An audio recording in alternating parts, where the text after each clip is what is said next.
and we're live. How is everybody doing? Welcome back to another live stream. I had a small technical issue, which is why I started 2 minutes late. So please, as we're getting into this stream, just let me know. Is the audio and video all okay? Here we are, seeing a little bit of a drop with Bitcoin just now, which is very interesting indeed. We're going to be giving you guys a little bit of live analysis on this, and I want to show you a chart which is really cool. It's potentially given us a $70,000 Bitcoin target, and you know what? Like, I don't usually pay attention to charts like that, and I mean, you guys know the deal, right? I mean, this is a very realistic and grounded technical analysis channel. I mean, I don't do hopium. I don't do bullshit like that. You know, I'm interested in realistic TA because I have real money on the line here. I care about keeping my money safe and so on. However, when something like this catches my attention, I have to talk about it. And it's to do with one particular trend line that is actually pretty obvious, but I didn't even see it until very recently. It's right here. It's this move right here. I'm going to talk about this later on, so smash up the likes if you're excited for that, and subscribe to the channel if you're new around here as well. If you appreciate level-headed analysis, you're going to love this YouTube channel. Let me take a look at the comments, see if everything's all right.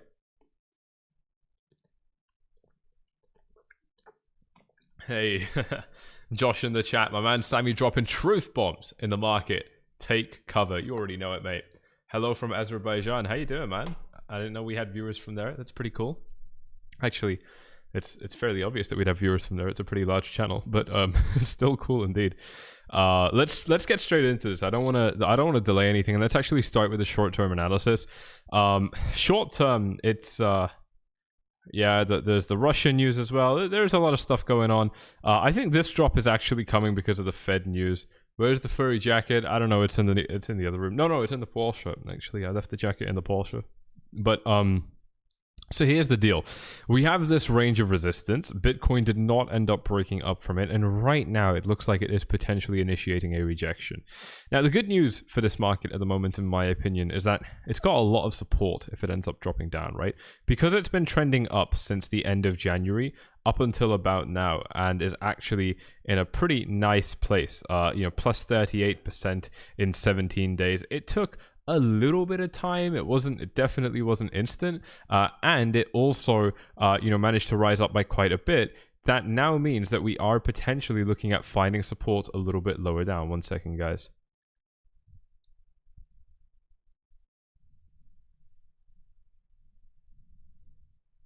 And sorry about this, just had to fire something off. And that does potentially mean that we are looking at finding some support a little bit lower. And this actually is something that I can show you pretty easily on my other chart right here, which is this Bitstamp chart, where we are looking at quite a nice range of support, stretching from about $40,000 all the way up to about 42, 43.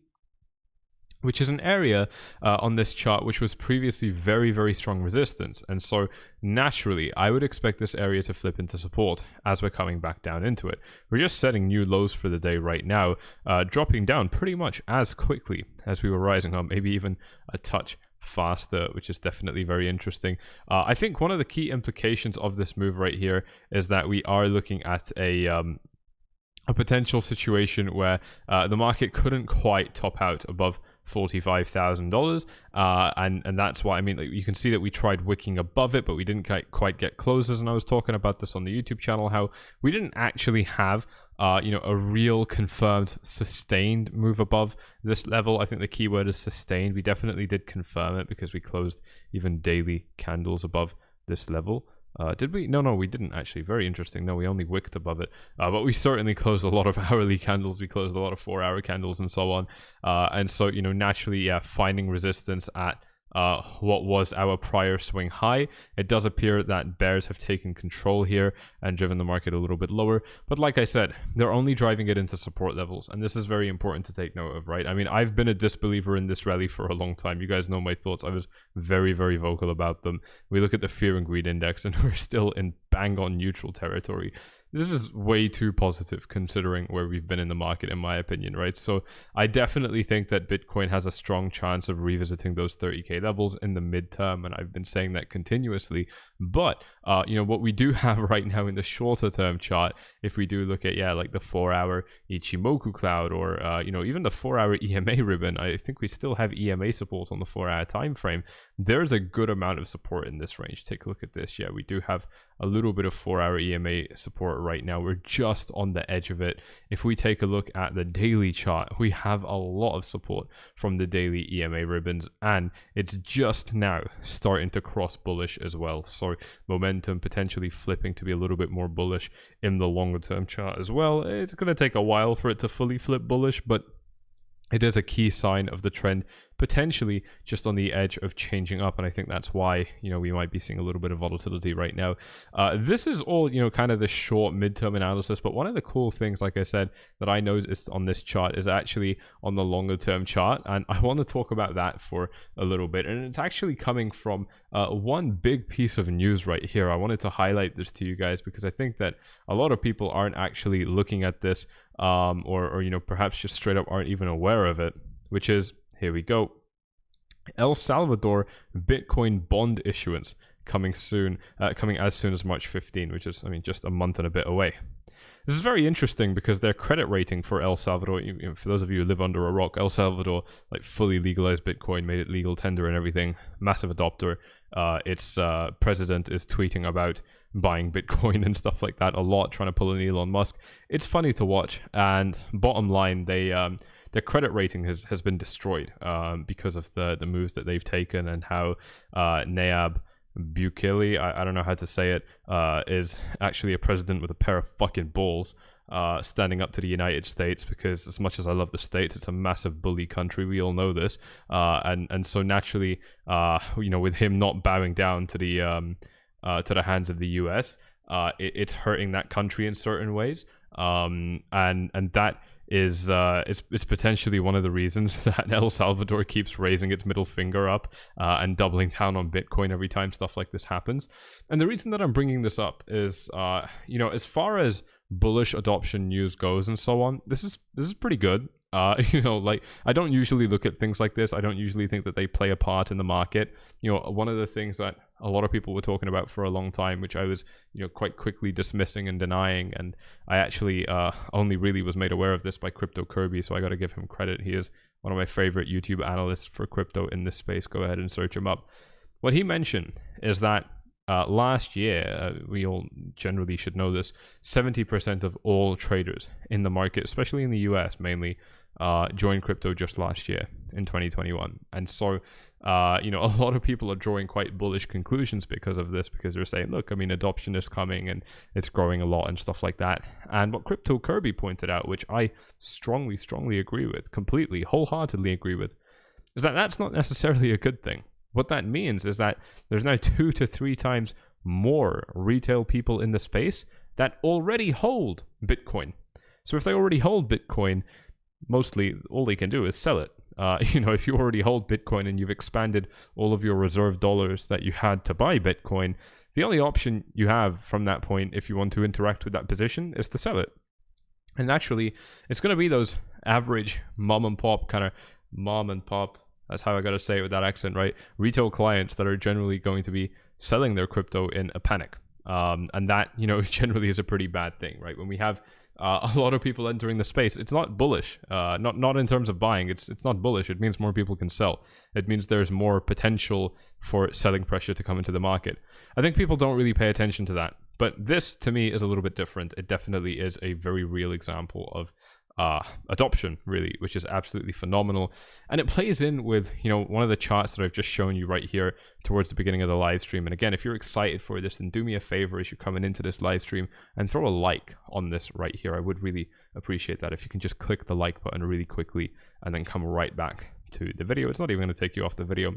The reason that I think this is really cool is actually if you draw a trend line from the $20,000 high right here to the low that we set when Bitcoin crashed from 42 down to 30 for the first time, and then the low that Bitcoin set when it crashed from 65 down to 30 for the second time, and then the low that we set recently, you can roughly draw a line that looks a little bit like this. And this to me is very impressive. Now, I don't usually like to draw lines which are diagonal, and that's generally because they're very, very open to interpretation, right? To me, horizontal lines that you just place them and that's it, and that's the end of the discussion. There is no nuance to it. It's very, very straightforward where the support or resistance might be. With diagonal lines, it's not so clear.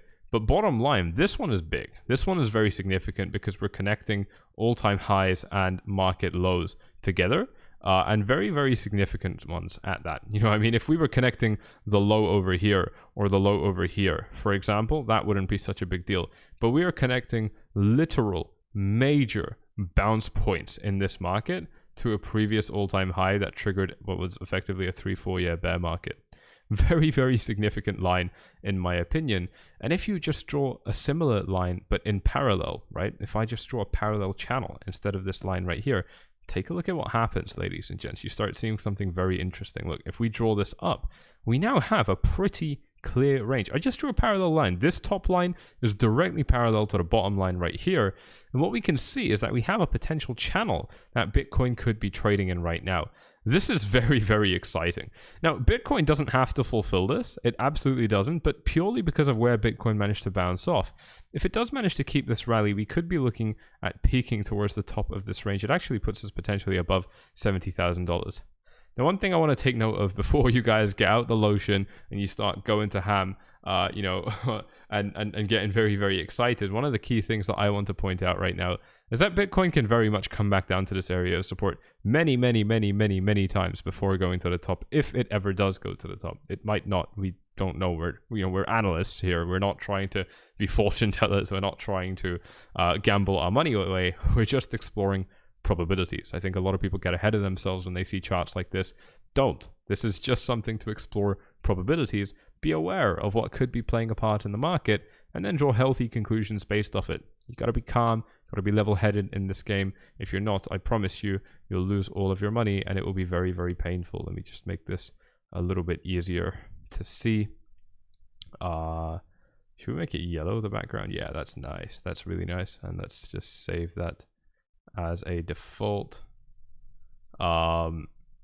Yeah, right there. So this beautiful, beautiful parallel channel potentially allowing Bitcoin to rise all the way to the top. And the reason that I'm pointing this out is that, you know, if we've got Bitcoin adoption like this can spread to other countries. This can actually be massively bullish for Bitcoin, in my opinion. It's a big, big step forward. I mean, it's the first time a government has ever done something so serious like this.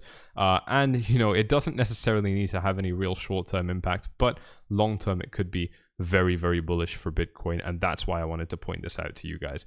You know, in terms of potential targets, like I said, I mean, if this thing does end up kind of rising in a fairly reasonable line, just in terms of how its uptrend has already been, we can see, you know, beginning of April, something like that for Bitcoin to reach the top. This is the thing that I think a lot of people, you know, maybe now have started to remember, but for the most part just aren't keeping in mind, is that Bitcoin can turn bullish really fucking fast. Like, Bitcoin doesn't need a long time to get really bullish really, really quickly, and that's why, like, a lot of people, I remember when we were down at these levels and in this range, I was talking to people that are friends of mine and they were saying how they don't think Bitcoin's going to hit $100,000. And, you know, you guys know the deal, right? If you watch my channel regularly, you'll know that I've got my short-term outlook, my mid-term outlook, and my long-term outlook, and they can be different, right? Short-term is bullish right now, mid-term is bearish, long-term is bullish. And this is the same way that I can look at the 1 second time frame and give you guys analysis on this.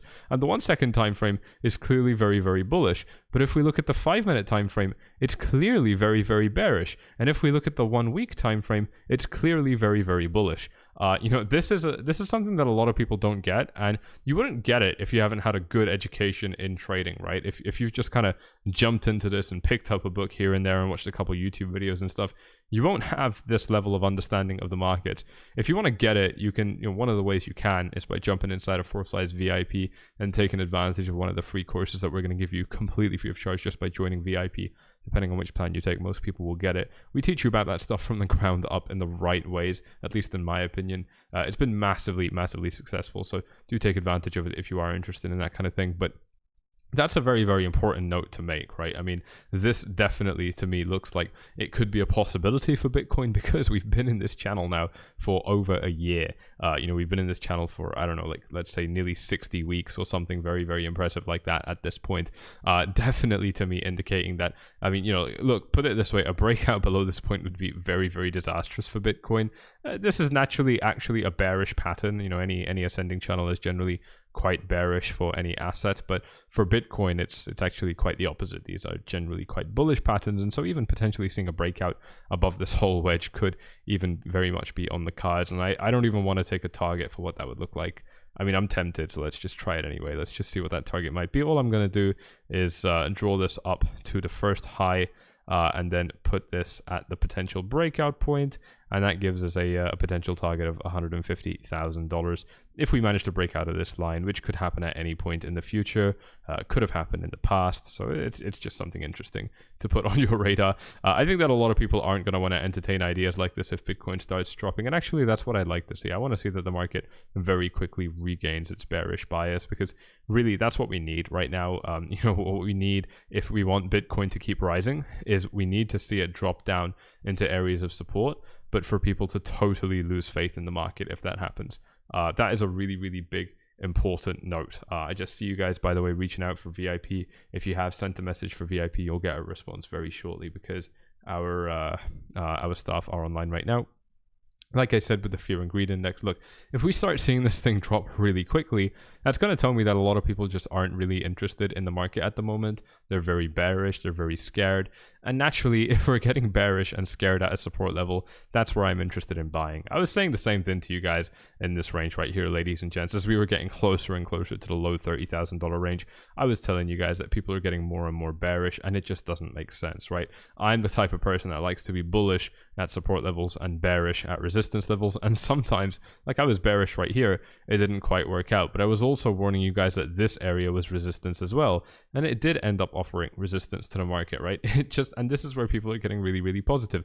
So it makes sense to try and position yourself where, I mean, the market realistically tells you that you should, right? At a support level to be a little bit more optimistic, and at a resistance level to be a little bit more cautious. I mean, these are the kind of things that really separate the good traders from the bad. But of course, most people struggle to do that because of their own psychology, just them being a victim of their own psychology in these markets. So that obviously can be very, very exciting. Thank you all, by the way, for shooting up the likes. I do appreciate those of you who have done so. Thank you so much. And if you are tuning into this live stream just now, then welcome. Make sure you rewind so that you catch what I was talking about earlier. Don't ask me to summarize anything, because that would be annoying for people who've already been in here. And I'm also going to go to a little bit of the altcoin analysis in just a moment, but I want to open this up to your questions as well relatively soon. So if you do have any questions right now, please do me a favor, drop them in the comments, and make sure that you tag me by writing my name, which would be something a little bit like this. You got to write at Sammy Loyal in your comment. If you just type in at Sammy, it's going to autofill, and you can click on my name, and that way you can write a comment and guarantee that I see it. If you don't do that, I'm not going to see the comment. So please go ahead and try that out. Let me just make sure I'm not missing anything. I think one of the key points I wanted to make with this chart, though, is that, like I've been saying for the midterm chart, I mean, if our support in the 40k range around over here starts failing and we end up collapsing through, it doesn't mean that this whole big pattern is over. I think it's going to take a lot to break this pattern, right? One of the good things I'm seeing in this market right now is that we've had such a strong bounce come off this 33k level, and it's actually stuck, right? Like, it's been, as I showed you earlier on, 17 days, I think, since this bounce really initiated from the low, and we haven't really retraced any of it. I mean, the first real retracement that we had was probably this move down right here, which was, I mean, we can barely even see it. It's not actually that much price action, and again, what we're seeing right now over the past 2 days. So again, not super significant. So I think the market's doing really well, and that's telling me that the market is responding very well to this support area. So I would expect that we respond very well to this support area again. To get such a strong bounce tells me that the market has a lot of buyers that are ready to step in at this area. They're ready to defend this area, and perhaps more importantly, that bears just aren't willing to sell their Bitcoin at such cheap levels. So to me, that paints a really, really hopeful picture that even if we do end up failing these support levels that we have in the small term, short term chart right now, we could still have a very, very nice cushion of support to help us out if we do manage to drop back down to the low mid 30k range, which I think a lot of people perhaps just wouldn't even be able to entertain the idea of at the moment, and that's why I want to take it so seriously. So I can see a lot of questions here. Let's just pause the analysis and go through these questions right now before I get back to it. Got a couple more things, a couple more key things that I want to talk about. Thank you all again for smashing up the likes. Please do me a favor if you are enjoying this live stream and smash up the likes as well. Subscribe to the YouTube channel, of course, if you are new here. Can I take a look at the SXP? I guess you mean SPX. And yes, if you mean SXP, no, I don't know what that is. But before I do that, I want to show you what's happening with the dollar. Dollar has managed to make a nice little move up right here, and I think this is in response to some potential news that I've just heard from a friend on Instagram that the Fed has announced an emergency meeting on Monday. Let me just Google this because I didn't even have time to check it out before the live stream. There's a little bit of news of the Fed potentially, you know, announcing something perhaps prematurely. I don't really know what it was. Let's just see if we can find anything. Yeah, it's already in the headlines actually. Yeah, and a lot of what's been talked about online at the moment about this stuff is that markets are already pricing in what the Fed is trying to announce. And it's interesting, we can see that, right? The dollar has risen over these past few hours. It was actually dropping earlier today, but for the most part, it's up over these past 2 days.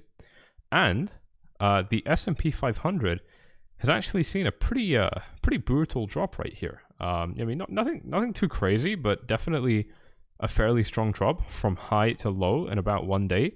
It's dropped by 3.7%. Bitcoin as well, of course, as we know very well, has also dropped by a little bit, you know, I mean 8%. It's a fairly substantial drop. It's not small. So this is already having an effect on the market.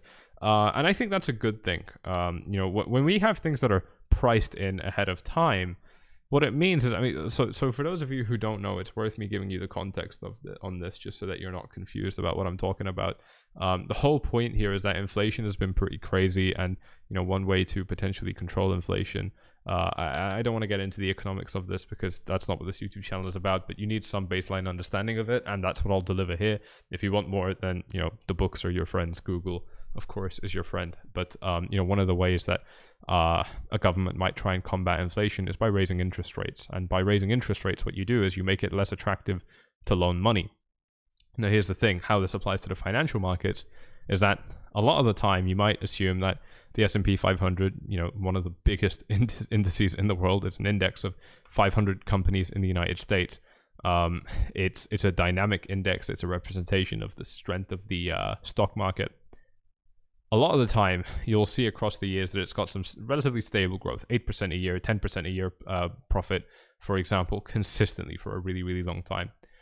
If you end up raising interest rates, what you do is the people who are borrowing money from banks in order to put it in the S&P 500, they're doing that because in between their lending rate, the interest rate that they're paying, and the profit that they make on the S&P 500, in between that right here is their profit margin. So if they're borrowing money at say 2%, but the S&P 500 is gaining 8% value, they're pocketing the 6% difference. Now, when the interest rates rise, that 6% difference drops down, and it becomes less and less profitable, and by extension, less and less attractive to loan money in order to buy stocks and so on. And at the end of the day, inflation isn't actually money being printed. Inflation is prices of consumer goods going up, which is generally the result of money being printed. But they're not the same thing, and that's important to keep in mind. And so if we look at how this might be affecting the markets now, just at the instance that even just when a meeting is announced, right? People are getting fucking scared, and they're selling off their Bitcoin, and they're selling off their S&P 500 because they're seeing that potentially some of the demand that's been bolstering the market higher might not be there anymore. I think that's one of the key reasons that we got this dump. earlier in January as well. You know, and this could get a lot worse. They could actually increase the interest rates, but they said that for now, until March, they're not going to do it. Of course, that might change if this emergency meeting news is true. But I think that's why we're seeing a little bit of a sell-off right now. But here's the thing, is this is all getting priced in before the damn news even comes. And generally what that means, if it's all getting priced in before the news even hits the market, before the news is even confirmed and it's true, well, you get a lot of people that are very late to short it because everyone else was shorting it in anticipation, and then you start getting short squeezes and so on, and the market just doesn't really react, or it reacts in bullish ways to the news. It's weird, but I've seen this happen so many times. You can look back in history, or you can just take my word for it. And generally, it works out really well when the market prices in news very quickly before the main event even happens. So I want you guys to keep that in mind right now while we have this potential news circulating around in the market. I've got a few requests for Solana, Polkadot, and some other coins. I'm going to go through altcoins in a little bit. For now, I just want to talk about Bitcoin and the wider market. And then I will go to altcoins and so on a little bit later. Forflies, doesn't support become weaker if it keeps getting hit? So Nav is asking about this support level that I was talking about a little bit earlier, saying that these support levels should generally be getting weaker the more they get hit.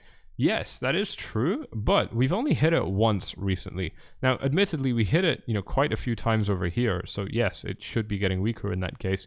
But I think we almost refresh it if we don't hit it for a long time.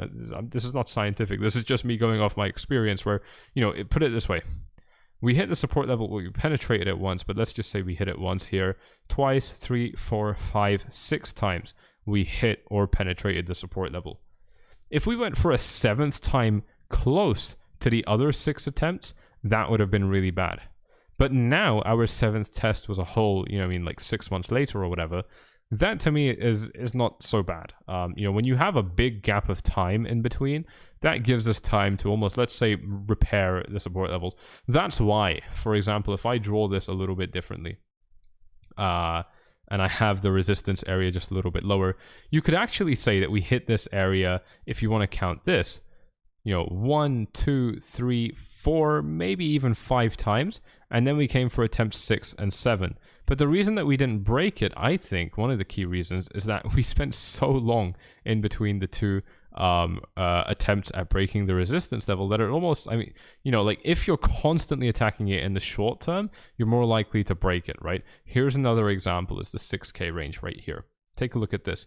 See, when Bitcoin, and if I just draw a box, you'll see exactly what I mean. If I draw a box at this level right here, when Bitcoin bounced down into this area for the first time, it managed to take a long time to bounce back into this zone. But you can see that gradually, its bounces at this level got closer and closer and closer until eventually we just consolidated there at the support level and then ended up falling through the floor. But when we had attempts at breaking this area which were more spaced out, we actually got really nice bounces, right? Take a look at this. Let's put this into perspective. From the first time we ever hit the 6K range of support to the second time, it took 86 days. Then it took 52 days. Then it took 60 days, so roughly the same thing. But after that, it took only 20 days. After that, it took only 15 days.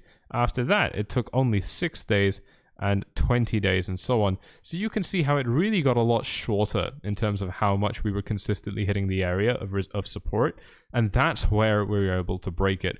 We're a little bit less likely to break these areas, whether they're support or resistance, if our attempts at breaking them are spaced out. You could actually argue the exact opposite. I just want to be very, very clear and say that, you know, because we actually managed to hit this resistance area and retrace, we're more likely to break it the next time. And that is actually the argument I was making. So I would say that this doesn't work as well when we're in a bullish mode because, I mean, Bitcoin historically is incredibly bullish. So I don't think that it would be particularly smart to say this for support, but when it comes to, I'm sorry, for resistance, but when it comes to talking about support, this generally does hold true. So yes, support does get weaker the more it's hit, but it's a very strong area of support. So I think that it can survive a second, how do I say, more local hit, even though we've already tested it many times previously. On a macro scale, the more we test it, it's bad, of course, but on a more micro scale, I think that if we do fall back down to this area of support, we're going to be able to use it. Would I take a long in the 41.5k area? I can't talk about that because that's the kind of stuff that goes into VIP. It's a little bit messy, but yeah, it's not quite something that that I'd want to talk about right here. It is something I'm considering. I'll be honest with you guys. It's definitely something I'm considering. But one of the things that makes it messy is if we take a look at this on the Bitstamp chart, it's not easy to pick a support level to go long. The whole range between 43 and 40 is support, in my opinion. And so we could find support at the very top of this range, like here at 42. Let's say, yeah, like at 42.1. We could find support there. We did. We just fell down to that area during this live stream. Or we can find support at 40,200. And the problem is that there's quite a big price difference between those two levels. There's a 5% price difference. And as a margin trader, as a leverage trader, which is what I am, I'm only a margin trader. I'm only a leverage trader. I mean, that's a lie. I trade other things on spot occasionally, but for the most part, I'm a margin trader because the profit potential is so high when you're a margin trader compared to the risk that you take on. If you're good at it, of course, if you're bad, it's incredibly dangerous. But if you know what you're doing, it's actually really, really good. You know, as somebody in that position, well, a 5% move can be a whole trade. You know, it's quite hard to identify good entry levels in this range, and because of that, it's quite hard to identify a good stop loss as well. You know, where should the stop loss be? Do I plot a stop loss just below the green box? Well, that sounds good at first, but we have another beautiful area of support right down here in the 39k range. So I don't want to get stopped out at 39.5 only for the market to find support at 38.9 and then continue rallying back up. So it's difficult to set an entry level, and it's difficult to set a stop loss. This is one of those things that makes the trading environment slightly more complicated, and most people just straight up aren't even thinking about it. Most people just don't even think about stuff like this. They don't consider stuff like this, and a lot of the time, that's just because they haven't been in the trenches yet. They haven't really, you know, gotten wrecked in the market. Perhaps they're new. You know, it's really the only reason you wouldn't be wrecked yet is if you're new, because if you're not new, you definitely have been wrecked by now. It's just going to happen. You're not going to get away from it unless you are, you know, very impressively autistic in some way and you're gifted for this kind of stuff. But I mean, the average person just isn't. Let's just be honest. So yeah, I mean, you know, you'll only realize that these kind of risks exist if you pay attention and you've been around for a little bit.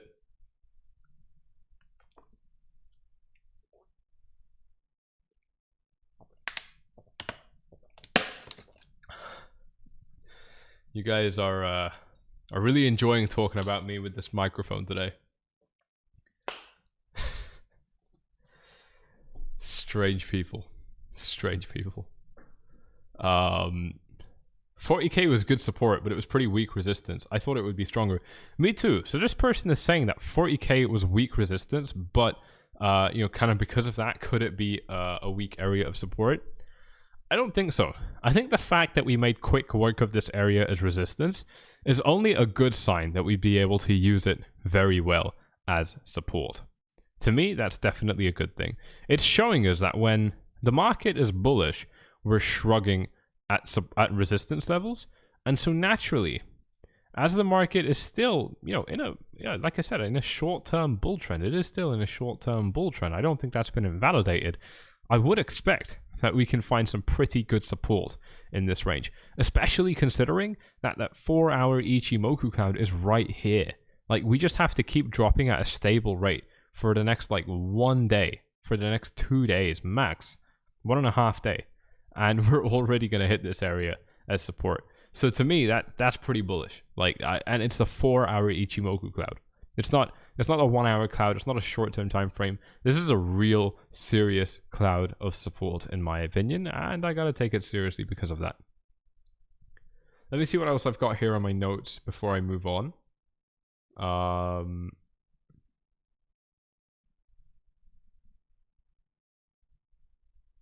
second. Just want to make sure I'm not missing anything. Yeah, you know, one of the other key things that I do want to point out, though, is that, yeah, broadly speaking, like I said, and this is the thing, like, you really have to be a nuanced thinker to understand what I'm talking about here, because this is going to confuse a lot of the total shit munchers, and of course, if that's you, then get the fuck off the channel, because I don't want to entertain low IQ people like that. You're just not going to get it. But, you know, bottom line, like this market, you know, in this kind of midterm chart is pretty bearish, right? I mean, you know, kind of from November to where we are now, it's not really moving midterm anymore. It's 4 months that we've been in a downtrend now. We didn't really break it, in my opinion, seeing that we're dropping down now, especially if we get a daily close a little bit lower.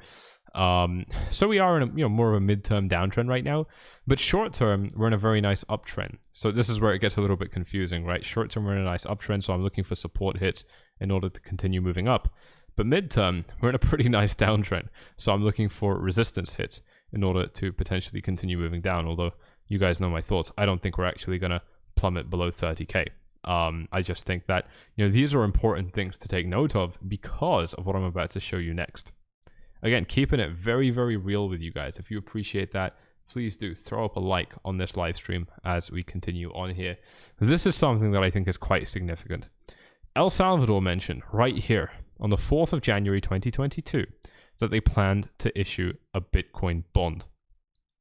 And then, just 2 days ago, El Salvador confirmed and gave a launch date for when that bond would come. But on the first occasion, which was pretty bullish news, that they were going to issue a Bitcoin bond, Bitcoin actually broke down and it continued trading down and set a new trend low.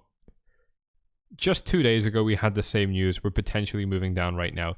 This is something that I think is very, very important to keep in mind. It's key evidence of how when the market has bullish news, it doesn't necessarily help when we're in a downtrend, right? Well, a downtrend will do oftentimes. It will shrug off bullish news and it will crash at bearish news. So, for example, I don't know if you guys were paying attention to it amidst all of the drama with Russia, but Russia actually legalized Bitcoin and crypto and recognized it as a currency. Take a look at this. If we just type in Russia Bitcoin right here in Google, put this in the news. Russian government and central bank agree to treat Bitcoin as a currency. That's 2 days ago. That's 2 days ago, ladies and gents. How many of you guys even saw this headline? Russia moves to recognize crypto as a form of currency. Russia likely to regulate cryptocurrency as a form of currency in 2022. Right, this is a big, big deal. I think a lot of people aren't paying attention to this. 2 days ago, we got this headline and Bitcoin is moving down now. 2 days ago. 2 days ago, we got a fake out up above $45,000. We couldn't even hold those levels, which is not a good sign in my opinion. And then we're right back down. The market is just not responding very well to bullish news right now. But when the bearish news comes out, right, like this dump right here, I think this was the crypto.com hack. Let me just double check and make sure that I'm talking about the right thing. I'm pretty sure it was the crypto.com hack. If we take a look at the date that this article was published, it was about 2-3 weeks ago. So it falls in line roughly with when the price dumped. None of these articles are loading up. We got Forbes right here, published January 20. And when did the dump happen?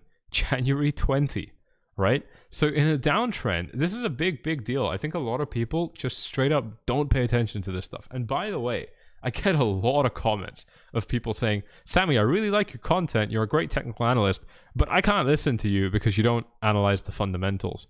Here's the thing, man, is that the reason I don't look at fundamentals is because they're bullshit. Like, they lie. The fundamental picture for Bitcoin is, and has been for a very long time, incredibly strong, in my opinion. And it's getting stronger every day, as is evident by this El Salvador news, for example. It's phenomenally strong, but it's still bullshit because we're in a downtrend.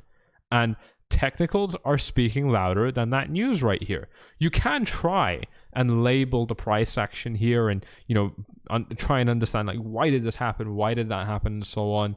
And for the most part, you'd be lying to yourself. You know, the guy that's looking at the news like that is always like 2 or 3 steps behind the rest of the market. And the reason for that is that when you are, I mean, this is the difference between insider information and public information, right? Like, if you are getting the same news from the same Forbes article or the same, you know, Cointelegraph article or whatever the case may be, that everyone else is getting at the same time, you don't have an edge. You have no strategic advantage over every single other idiot that's looking at that same news article as well. So you're going to end up making the same conclusions. But if you're simply trying to analyze the psychology of the market and looking at the technicals, those numbers can't lie. They're already painting the same picture. They're already telling you that you're in a downtrend. So no shit. We're brushing off bullish news like it's nothing, and we're continuing to drop. We're using bearish news like it's the end of the bloody world and crashing down on the very same day that crypto.com gets hacked by, you know, catastrophic amounts. I mean, from this high to this low right here, it took Bitcoin 2 days to crash down by 21%, right? This is a key example of how bearish news is affecting the market very badly, but bullish news isn't doing shit. So if you are one of those people that think that fundamentals are as important as technicals, I'm sorry to break it to you, right? And I'm not going to say this like in front of your face because I don't want to upset people, but here on YouTube, I'm just talking to a camera, right? I can be a savage. You're fucking wrong. Like, straight up, you're wrong about it. Because the fundamentals, broadly speaking, are pretty strong for Bitcoin, but that doesn't matter if people are only buying Bitcoin because it looks exciting on a 38% pump, right? Or if it looks exciting because long-term, you think that you can make some money off it. And again, like, I've proved this so many times on this YouTube channel. Those of you who are subscribed are going to know all about this. You're not getting around it. I always talk about it on this YouTube channel.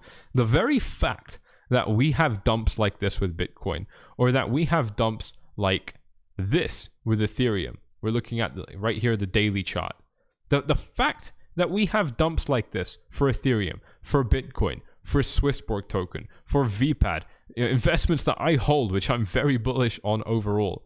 The fact that we have dumps like this on Cardano, on XRP, on Phantom. Look at Phantom finding resistance where I was analyzing it, telling you guys that it could be a problem area.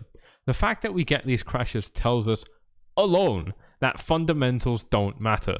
Because you can't sit there and honestly tell me with a straight face, without bullshitting yourself, that the fundamentals of Phantom here were weak, and here were very strong, and then here got weak again, and then here got very strong, and now we're kind of in the middle. You can't tell me that the fundamental landscape for Phantom changed that much from September last year to October to December to January and now into February, right? The fundamental landscape just doesn't change that quickly. It changes over many months, if not years. But you know what does change? It's the psychology of the market, ladies and gents, right? It's what people feel emotionally. That's what changes quickly, and that's what you can game. Which is why I don't pay attention to news articles like this. Because number one, you're getting the same bullshit news that's heavily manipulated. Guys, can we just pay attention to the fact that Bitcoin is at a resistance level right now, right? Other markets, real markets, like the global stocks or whatever, are at resistance levels right now. And then this Fed news gets dropped? Like, you think that's a coincidence? Really? Are you that gullible? Really? Like, if you believe that, are you that gullible? You know what I mean? Like, it's pretty obvious that this is manipulated stuff that's going on, where these headlines are prepared in advance and they're being cherry picked on which ones get dropped at the right time. And then the idiot that sees the market dropping is thinking, oh shit, what happened? Let me go and Google it and see what's going on, to get misled, right? Like, that's what's happening here. Straight up, that's what's happening here. But if you're looking at the numbers and you're understanding the trend, right, and you're just trying to evaluate what the psychology of the market is telling you, and actually you've got a major advantage and you're not getting your mind fogged up. That's a major, major asset. Again, I rest my point on this case very, very much, is that the fundamental landscape for Bitcoin didn't change from here up to here, down to here, and up to here. It didn't change. The fundamental landscape for Bitcoin was exactly the same the whole time here. But the reason that we got all these crazy fluctuations is that the supply and demand for Bitcoin, as a result of people's fear of missing out and fear in the market generally uncertainty and doubt and so on, kept changing. And that's why the price kept changing. It's that simple. It is that, like, what you're going to see and what VIPs see very clearly when they join is that this stuff is actually very straightforward. I'm laying it all out for you and showing you exactly how I come to these conclusions in real time, but you're also learning the strategies behind them that built me into who I am now. And then, you know, ideally you can do this on your own because of that. And that will show you how to strip away all the other bullshit that isn't necessary and just get down to the core of what's important. If you want to join, you can follow these 3 steps on screen. The first link in the description down there, click it down below, and then the @4slides button at the bottom of any post inside of 4slides Gold, my free Telegram channel, and then send message to ask me how to join 4slides VIP. You guys are enjoying this a lot. If you have found that useful, if you found those insights to be particularly helpful, then do me a favor and again smash up the like, subscribe to the channel if you're new around here. This is the kind of thing that I'm aiming to deliver on this YouTube channel, is these unpleasant, uncomfortable truth bombs, not because you want to hear it, but because you must hear it. Like, if you actually genuinely want to make money in these markets, you need to know these things. You can't like ignore these facts, right? Like, they're facts whether you pay attention to them or not. And so, like, there's one camp of people, I'm really going to expose you guys right now. Like, if this is you, you shouldn't even be here. But there's one camp of people that don't actually subconsciously want to make money. They just want to feel something. Those are the gamblers. And you know what? The worst ones, the worst gamblers in these markets are the ones that are professionals. I'm talking doctors, engineers, computer programmers. The guys that are actually very smart, they're the worst gamblers because they think they know what they're doing, right? They think that because they're successful in one area that they can be successful in trading as well. You absolutely can be, but they get that false confidence because they've been doing well all their life. They're making a good salary and so on. They just think that they're doing okay, so they enable bad habits in trading. Trading is a really brutal game. You often find that the best traders are the ones that are most humble, the ones that actually don't think they're very good, and so they keep on going back to studying it and improving themselves and so on. A lot of people don't get that, the only reason I know this is because I've spoken to so many. Like running the VIP group, we've had, I mean, it's got to be like, I don't know the number, but it's got to be like over 2,000 people that have joined since we launched the group. We've got over 1,100 in VIP right now. We've been running VIP for years, and so I've spoken to a lot of traders in my time, and this is what I've consistently seen. I got nothing against you guys that are super smart professionals. That's very, very cool, but trading is a different game, and if you want to do well, you need to learn it properly. You need to be able to do it properly.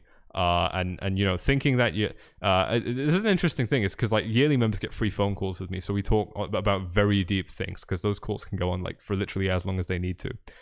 One of the recent calls I did, somebody was telling me about how he's doing really well. He's got a well-paying job, he's got some savings, he's got an emergency fund if he needs it, and so on. And I could hear the pride, which is great, good for you. The problem is that you're only at the starting line when you have all of that stuff, right? Like, anyone that doesn't have an emergency fund of however many tens or hundreds of thousands of dollars, that they need in case the world collapses and there's a hurricane that takes away their house or whatever. Anyone that doesn't have that is just at a disadvantage where they're not even at the starting line yet. And that's fine, because I didn't have those advantages either. I was born broke. I mean, I didn't have money growing up either. So it doesn't mean that this instantly means that you can't trade and be successful. But what it does mean is that everything that you have in terms of like a good financial setting before you start trading doesn't give you an advantage as a trader. It just removes your disadvantages. And I think that a lot of people either don't know that or don't want to hear it. But of course, again, that's why I'm here to deliver those kind of truths. And it makes sense. If you just pause the live stream here and give it a think, and look at the chart and wonder what's going on with the chart, you'll start to see that you can have the best clear mind space in the world, and you don't have an advantage. You only have no disadvantage. And that's, yeah, that's why I say it only puts you at the starting line. That's where the game begins. So that's he's getting heated up and passionate about it. Yeah, I am, because you know what, guys, being a trader, being a technical analyst is actually pretty easy. The hard part with all of this, like understanding TA and understanding how to trade, is pretty easy. You can learn that really quickly, especially if you've got access to our 4slides Academy courses. You'll know this. You can do this in a day or two. It's like learning the ABCs. You just know it. Like, you just watch it and you know it. But the hard part is managing your psychology. Like, I think it was yesterday, I entered a trade on Bitcoin and I lost some money on it. It turned out to be a loss. It wasn't a big loss because it was a high risk trade and I told VIP members about it, but that could have easily completely shot my psychology and put me in a bad place. right? And that's the thing which a lot of people who are very vulnerable to those kind of things are going to be in a very, very bad position in this market right now, right? Like that's where, for example, like, yeah, if I have lost money, it sucks. I don't like losing money. But if I'm only losing money on a very small amount of my capital, and I made it even smaller because I've identified a certain risk as a certain trade as a high risk trade, that gives me a lot of insulation. That allows me to take the hit, you know, get stabbed in the chest a little bit, but brush it off and keep marching forward. It's the psychology of a trader that makes or breaks a trader. It's not the analysis. It's not the trading style. It's none of that stuff. It's the psychology. And that's what I like to focus on the most because of that. There you go. That's my rant. Let's get back to the analysis. I'm going to stop going through the questions for just a bit. A lot of love here. Thank you guys so much for smashing up the likes, for the comments you guys are writing. I do appreciate that. A lot of love in this live chat right now. Thank you all so much. That's what I'm here for, ladies and gents. That's what I'm aiming to deliver right here on these live streams. Especially if you know you can get it back. Yeah, if you know you can make back your losses because you're following a good strategy, you won't care. It's just part of the game. It's just going to happen. It's part of the process. Let me just make sure I'm not missing anything. And then I'll take a look at the altcoins as well.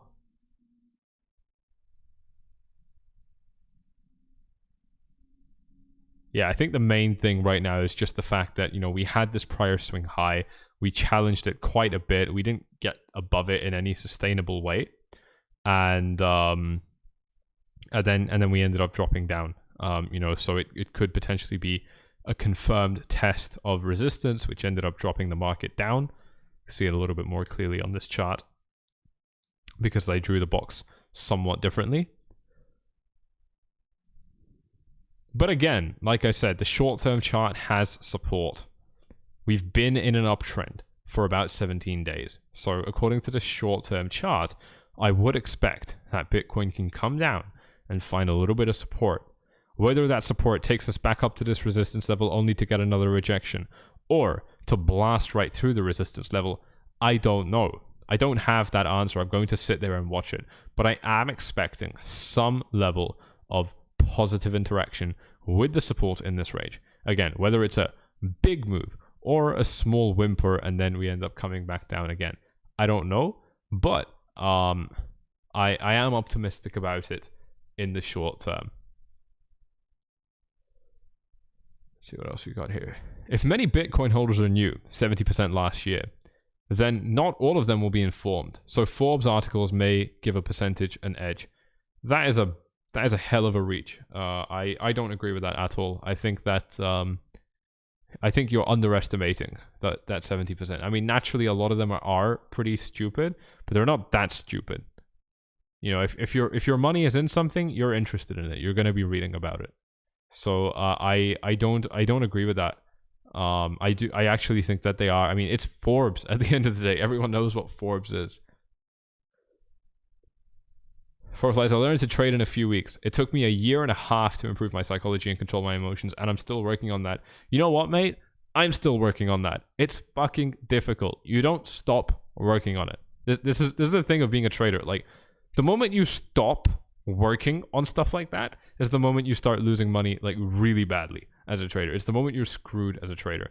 You never stop working at it. Like, it's a constant process where you have to put forward your 110% thinking abilities every single day. It doesn't mean that you have to, like, a lot of people think that you have to sit in front of the computer all day long. Like, you don't. Like, the market, here's the thing, right? The market from here on the 1st of February managed to rise from about 37K all the way up to 45K. We found resistance here, now we're moving down. Only two things happened in the last, like, 10, 11 days. Like, how on earth can you sit in front of your laptop, in front of your computer, and just analyze the market for those 10 days when all we did was interact with one support level and one resistance level, and now we're dropping? Like, you can't analyze. Like, this is not something that you put a lot of time into. It just requires sober thinking, right? Like, and this is the thing, is like, we have a lot of testimonials. I don't think I have it right now, but we have a lot of testimonials. This one's still very impressive. You guys know the deal. This yearly guy paid off his fee in a day. I've shown this a lot now. One of our other yearly members, he joined with $30,000, turned it into $1 million after 10 months, which was partly because he made a lot of profits on his own and partly because Bitcoin blew up as well. And what's interesting about that is, with him in particular, is that he is a businessman that runs 6 businesses internationally, like serious businesses. So he's an entrepreneur. He runs a lot of different things, but trading is a complementary skill that you can kind of keep running in the background. But you need to be doing your best with it. Like, you need to actually be putting in the effort. You can definitely do this if you're busy and your mind is occupied with a million other things, right? Like, I do a lot of other stuff apart from trading. You know, so it's not like this has to be your only thing. But you absolutely can't, you know, not take it seriously. You know, you can't decide to take it less seriously purely because you think it's like a shortcut to making money. Because yeah, obviously that's not gonna work.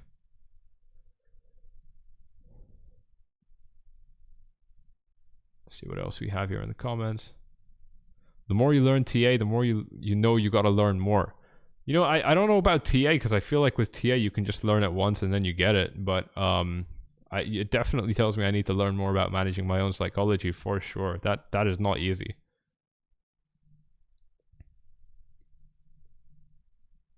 Let's take a look at some of the altcoins. I've gotten a lot of requests for this. I've been looking at Ethereum dropping for quite a while. It's continuing to slide down slowly, but it is continuing to slide down against Bitcoin. Against the dollar, it's now below $3,000, but it's in a support range. This is basically Bitcoin's $40,000 support range. This is Ethereum's equivalent, in my opinion. In my opinion, this is Ethereum's equivalent support area, and it's already testing it right now. So this area stretches down to about 28.50 roughly, somewhere around there. So we've got about another, you know, $150 that it can drop and still be in the support range. It would be interesting to see how it interacts with this, but I think it's going to be largely dependent on Bitcoin. Whatever Bitcoin does, I would expect Ethereum will do a little bit more extremely, in a slightly more extreme way.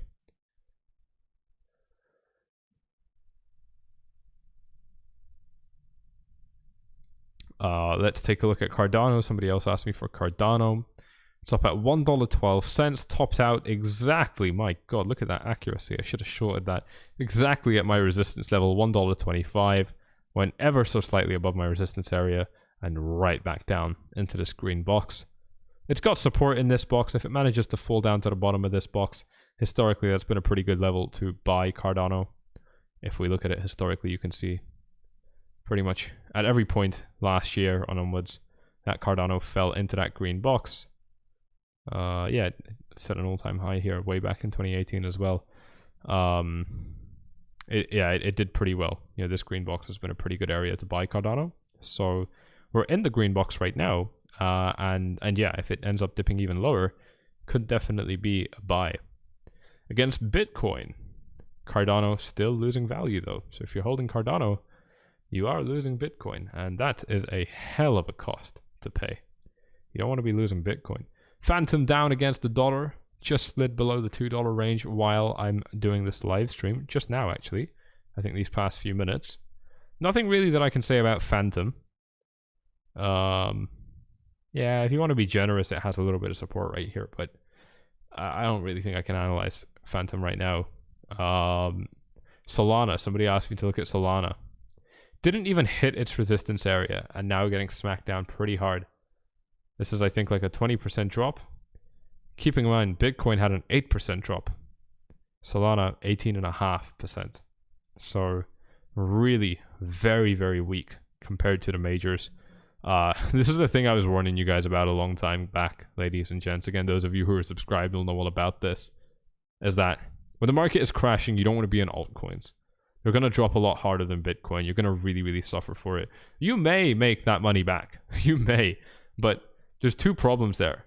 You may not, so there's a chance you won't. There's a chance you won't make back that Bitcoin. And that's pretty important because if you're bullish on Bitcoin, you want to make sure you have it. And number two, it could take a long time.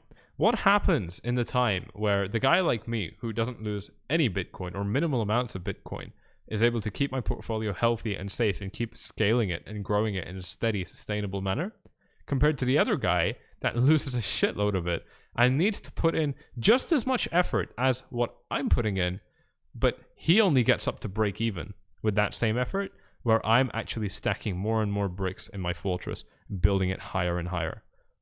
That's the difference between the guy that trades alts excessively and the guy that dabbles but knows when to get out, right? That's why I'm so proud of the move that I shared in VIP, which I keep telling you guys about, where I ended up buying Ethereum at Ethereum against Bitcoin, sorry, on this chart, at this yellow circle right here at the very bottom, selling it close to its first major top, and then you know, still kind of in some of that position right now. But that's why it's so important to me, is I want to make sure that I'm scaling my Bitcoin holdings and not jeopardizing the Bitcoin holdings, because at the end of the day, that's the asset which I think is safest in the crypto markets.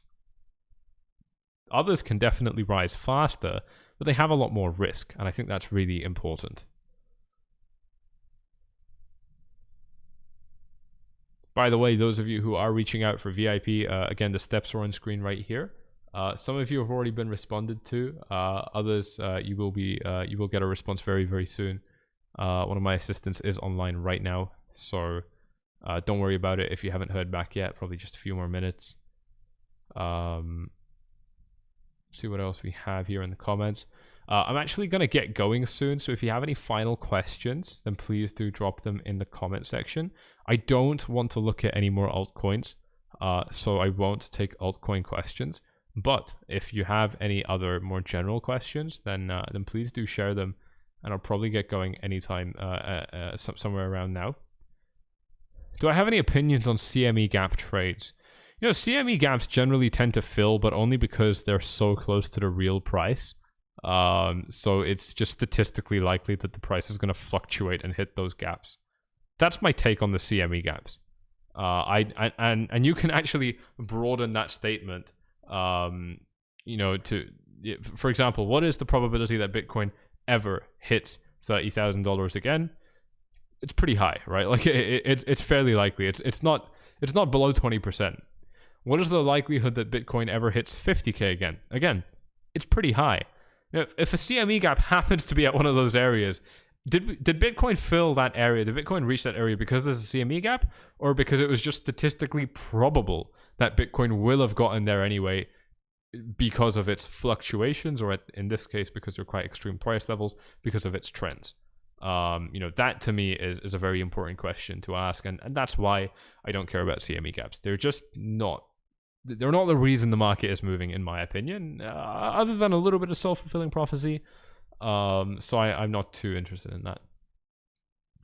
You're a great teacher. Thank you very much. Thank you very much. Where's my parents from? From India and Pakistan, and I was born and raised in London. I've never actually been to either of those two countries, although I'd love to, purely for the food. I don't think I would like anything else about India or Pakistan, but it is hands down the best cuisine on the planet. So I'd be very excited for that.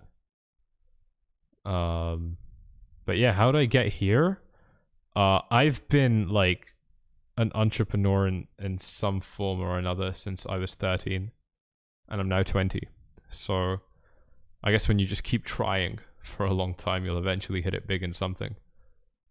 And trading is something that I've been interested in for a long time. I just never knew how to do it, and then I took it really, really seriously out of necessity, because I had nothing and I wanted to be someone cool, basically. So I had to be successful in this, otherwise to me it felt like I'd be nothing. it was fairly dramatic. Just tuned in. Did I hear about the emergency Fed meeting on Monday? Yes, sir. Please go ahead and rewind the live stream and you'll hear my thoughts on that. But definitely something that I'm interested in. I'm a little bit surprised that I can't find any real articles about this. Like, it's not... When is the Ferrari coming back? Yeah, the Ferrari's in for service. I think it's going to be back in like 5 days, something like that. But it's okay because the Porsche is really fun, so I can deal with that.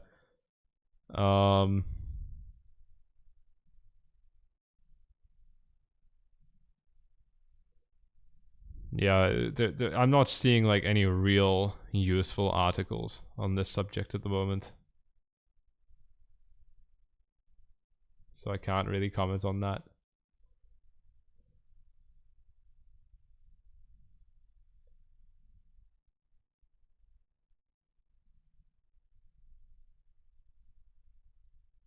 see what other questions, guys. If you have any questions, then please please drop them in the live chat.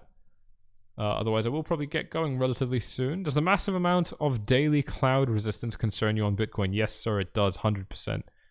100%. There is a lot of resistance on the daily time frame. And if Bitcoin, you know, kind of falls down to the 40k range, slowly climbs up, it's going to hit that resistance. And it's not going to be easy to break it, in my opinion. So, I mean, it's a bloody big cloud. Right, like from here, the cloud stretches up in a 26% range. It is horrendous. It's a massive, massive resistance cloud. So yeah, I'm very worried about it. I was actually talking about it earlier. Those of you, again, who watch all these videos, who are hitting up the likes and staying subscribed and all that, you'll know that for this Ichimoku cloud, I was actually looking at, you know, if Bitcoin managed to break it, for example, like back towards the beginning of February, it would have had a smaller range of resistance, right? Like the resistance over here stretched only between a 3.7% range. Over here, between only a 5.7% range, 7% range, 9-10% range. Now 26% range. Well, not now. Like right now, it's only a 10% range as well. But you know, realistically, are we going to punch above, you know, up to 55k in one day tomorrow? Probably not. So, you know, more likely if we kind of form some kind of pattern like this, we're going to hit this resistance head on like a bloody train. And it is going to be very, very bad for Bitcoin, in my opinion. So, yeah, I am worried about that. But I'll talk about that more when the time comes. If the time comes, of course, because nothing is guaranteed. Very important to be talking in nuances like that. I don't like how, and Americans are really guilty of this. They talk like their opinions are facts. I don't know why it seems like an America-wide thing. Authors do it, like educated authors do it. It's very annoying. It's one of the reasons I don't like reading books written by Americans that are like somewhat controversial, because they're incredibly misleading. But you know, and a lot of traders do it. This is like the easiest, fastest way I can lose respect for a trader is if they talk in definites, because nothing is guaranteed. And if you even speak like that, you make it seem okay. And you'll make it seem okay to people who aren't as educated as you, and you'll make it seem okay to yourself. So you'll be compromising other people and yourself by speaking in definites, which is why I always say if something happens, even if it sounds really obvious that it will eventually happen. It's just to always, like, it's one of those things you can do to keep yourself reminded that you are always a student of the market. And again, as long as you feel like you're a student of the market, you will learn from it. And if you're not learning from the market, you're going to be losing in the market. I haven't seen an exception to this ever. So if you take one thing away from this, then please let it be that. There's many quotes about this that you'll see if you read about it online. Being a student of the market is absolutely essential, in my opinion. Sammy is a baller by day and night. Thank you very much. When do I use a logarithmic chart? Whenever I need the perspective. Sammy hates the West. Mild criticism of the United States. Yeah, I'll criticize the West all day. It's because I love the West so much. So, you know, tough love. You, every time I jump into it, it's death to civilization in the West. Do you know what? Like, moving to Dubai completely changed my life. It's such a nice place. Like, considering it doesn't have so many of the flaws in the West. And it almost feels like I get paid to enjoy that, because I don't pay taxes here either. So it's really quite enjoyable. And I think that's why I'm beautiful during the day with no clouds. It's beautiful. Oh, thank you so much. Yeah, we've got a really nice view right now as well of the Burj Khalifa behind me as well. Well, the Burj Khalifa is not behind me. I'm in it. So behind me is, you know, downtown Dubai, which is, yeah, still pretty cool. But that's why I'm so passionate about it. You know, it's the West is a beautiful place, and it could be so much better if it wasn't so compromised, and if it wasn't, I almost want to say compromised by parasites, because it's like there's something in it that's eating it alive, but it's not a parasite. It's just people itself in the West abusing the freedoms that you get, which is such a shame. It's such a shame. Do I think the rate hike will make Bitcoin go up or down? Generally, it's going to make assets drop down.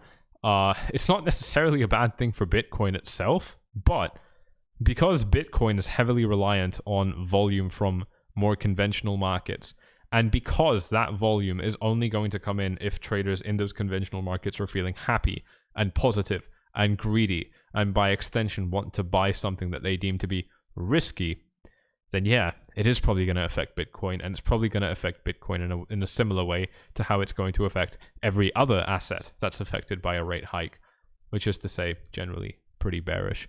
But that was very complicated. So if you didn't understand that, please let me know in the live chat, and also rewind the live stream just to hear that answer again.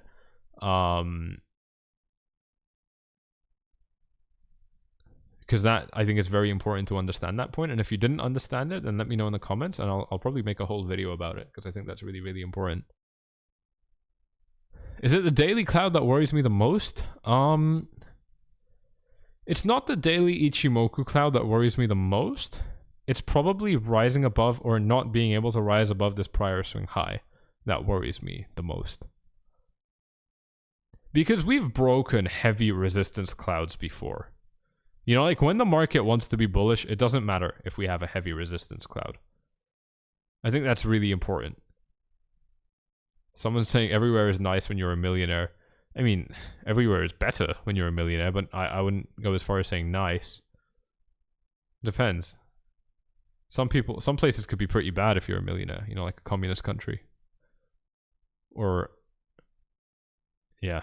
But yeah, the resistance clouds, they don't have to be a big challenge if the market is bullish, right? From here to here, this resistance range stretched by 17%, but Bitcoin made fairly quick work of it. It penetrated the resistance zone on the 27th of July, roughly, and it came out of it on the 19th of August. It took 23 days. Bitcoin managed to rise up by 19%, and it completely penetrated the Ichimoku cloud. So it doesn't really need to matter that much if we break downtrend signs. It can hold the market down. It can mean that breakouts are slow. This breakout from the 3K range took Bitcoin 40 days to pull off. This breakout, comparatively, took Bitcoin 20 days. So it can definitely slow down a breakout as well. But the key point is getting out of the downtrend.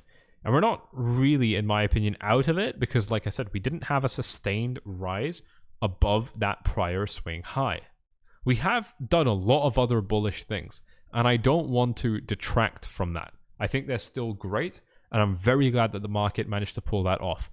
But the fact that we didn't manage to get above that prior swing high, to me, is a very important and somewhat concerning note. What is the name of the Ichimoku indicator you use? It is exactly that, Ichimoku.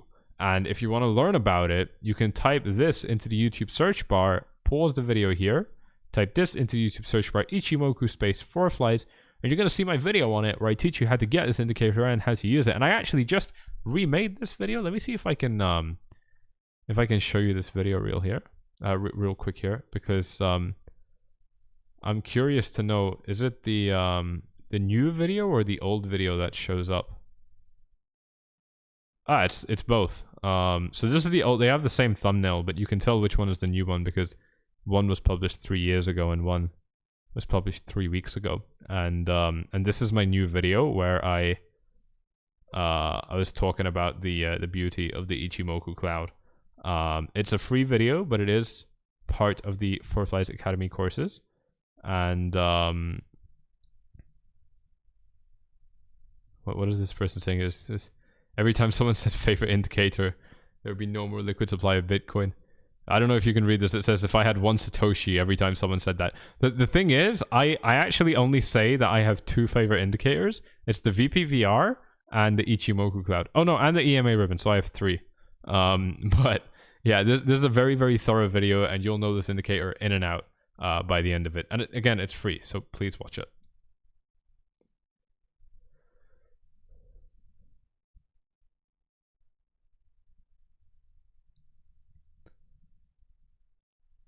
I'm American, love my country, loathe my government. I completely get you, man. I mean, like, America is an amazing country. The United Kingdom is an amazing country, but the governments are absolute dog shit. Absolute jokes. which is honestly partly down to the people as well, let's be honest. Best next support for Bitcoin. $40,000 is its best next support in my opinion. Below 40, it's got support at 39,000. It's actually outlined on this chart. Let me show it to you. So we've got this green box right here, which is just generally, we'll just call it 40, 41K. Then this green box, which is 39K. And then this green box below that, which is 34 to 36. And then this green box, which is 30 to 31.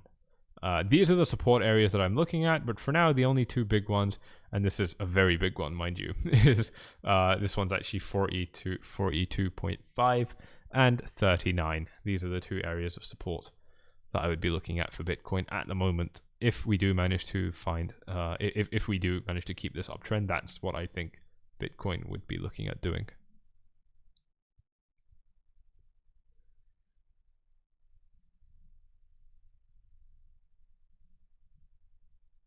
No taxes, I assume, means no safety nets. I don't know what you mean by no safety nets, but it's more of a free market because of that, Jim. Like that's one of the reasons I like Dubai, is it's so much more capitalistic than the United States, for example. So much more. Like, and one of the key ways is like they just let free markets be free markets. You know, and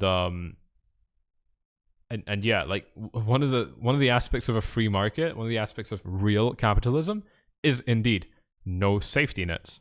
So and real capitalism is a really good thing overall.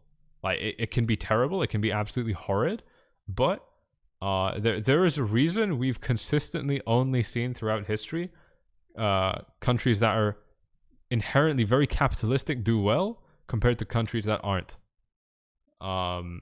It's a greater good type of thing, and Dubai does it better than the West, hands down. So I don't want a safety net, and I don't want taxes. I want to be left the fuck alone. I want to be able to do whatever I want, and the government not tell me what to do and not interfere with my life. And that's where the West lets itself down, because every little fucking inch of anything is regulated in Europe, in the United States, and it is disgusting, and it slows you down, and it's the reason that people take their business out to places like Singapore and here and tax havens and whatever.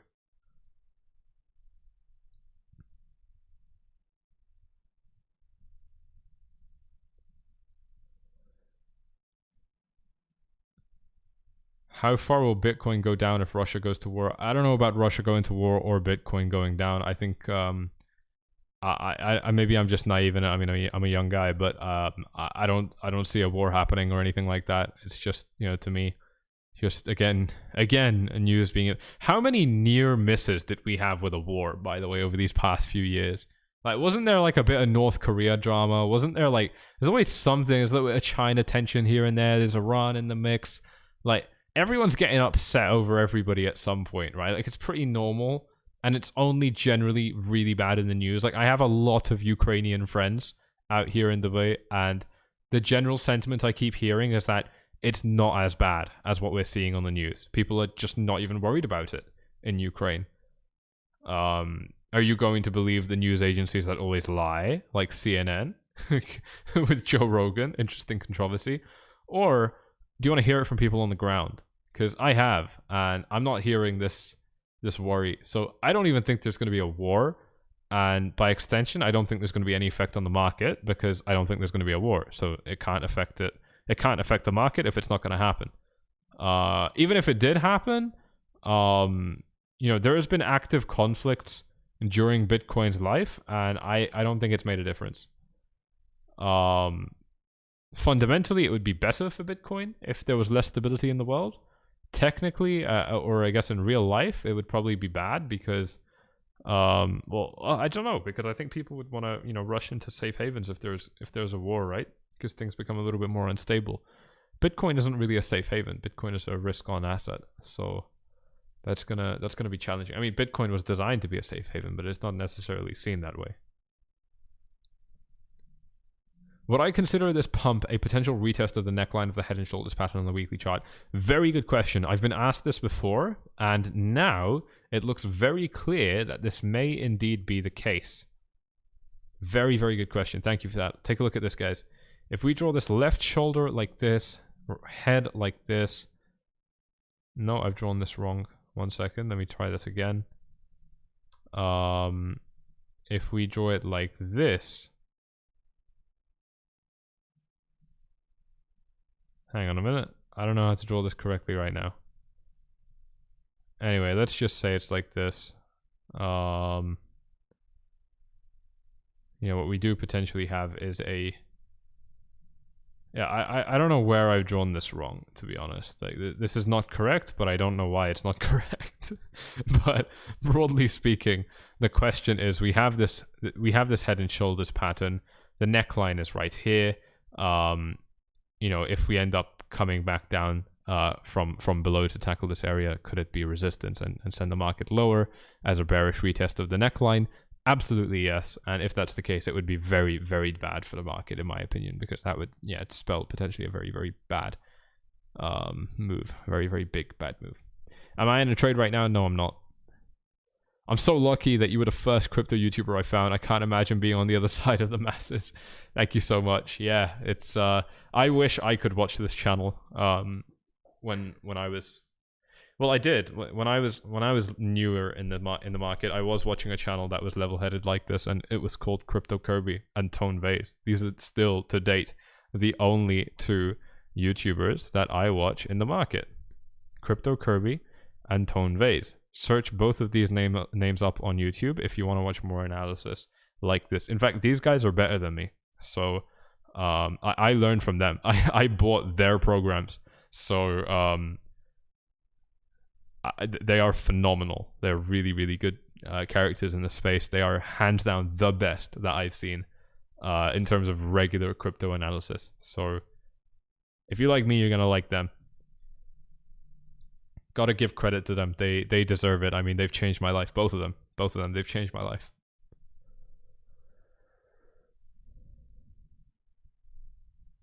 Living in Russia and everything is okay here. Why does news only show what America says? That's a good question, man. That's a good question. They do, though. Like, the news is just not representative of real life. It's so much propaganda. And like, Americans cannot accept that there's propaganda in their own country, but there is. That's why I don't pay attention to that stuff. I'm living my own life, doing my own thing. Realistically, things are good.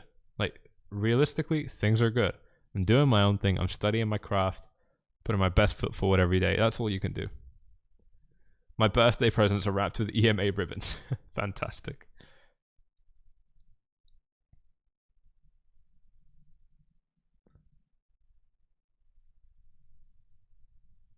It's the loss of conservative values, common courtesies, and the destruction of the middle class. I definitely agree to that, Gary. The thing that I've noticed, though, is that, like, I saw something very interesting. Let me see if I can actually pull up the image right now, because I think this would be very funny to show. I don't want to make this a politics channel. Never mind. I'm not even gonna go there.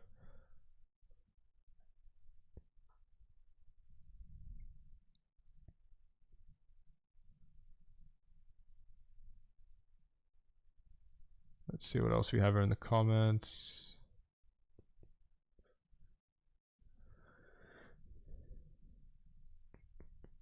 𝗪𝗘𝗏𝗏𝗧𝗏 is a bear. Why in the world would you listen to him? He's not a bear, Jerome. If you actually watch his videos, he's very nuanced. Like, if you analyze me based off my titles and thumbnails, I'd be all over the place. I would be completely batshit crazy, jumping off walls like a woman that's trying to fight and wants attention, and only that. Like, that's how I would look if you only looked at me from the first 2 minutes of every video and every title and thumbnail I put out. But if you actually watch the content of this channel and 𝗪𝗘𝗏𝗏𝗧𝗏 and 𝗏𝗏𝗏𝗏𝗏𝗏 never has people saying stuff like that, but and stuff like that, you would see that actually the content is very stable, very level-headed, doesn't actually change that much. And And yeah, it tends to work out pretty well. So it's just like, guys, I mean, look, this is YouTube, right? Like, there's, you know, you're getting free content and there's going to be a price to pay.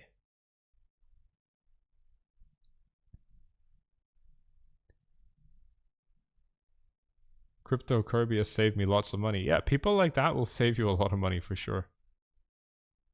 That's what I aim to do as well. I mean, a lot of people, they don't manage to protect their money, so they might make a lot while the market is going up, but they'll lose most of it when the market drops, and they're not actually ever going to recover it. That's a very bad place to be. Like, people like Crypto Kirby are people who've come out on the other side of it and learned from it. Alright guys, I'm getting a little bit tired here, so I'm going to be heading off. If you have enjoyed this one, then do me a favor, smash up a final little like on this live stream if you haven't done so already. Subscribe as well if you haven't done that already as well. If you want to get some free cash, Bybit, link in the description down below. You're going to be getting some free cash when you sign up to Bybit using my link in the description, so definitely do that. Sign up, make your first deposit, make your first trade. You'll be able to get some free cash deposited into your account. Of course, VIP steps on screen right here. Hope you all have enjoyed this live stream. Sorry for the politics talk. I guess it got a little bit contagious today, but I do try and keep it to a minimum for the most part. I haven't done it for a while, so hopefully you can see that I do try and keep it to a minimum. And of course, I will continue to do that in future as well, because I know that's why you guys are not here. You want to hear the TA, not the thoughts of a 20-year-old. So I will not do it often. It is, of course, just very tempting. Anyway, guys.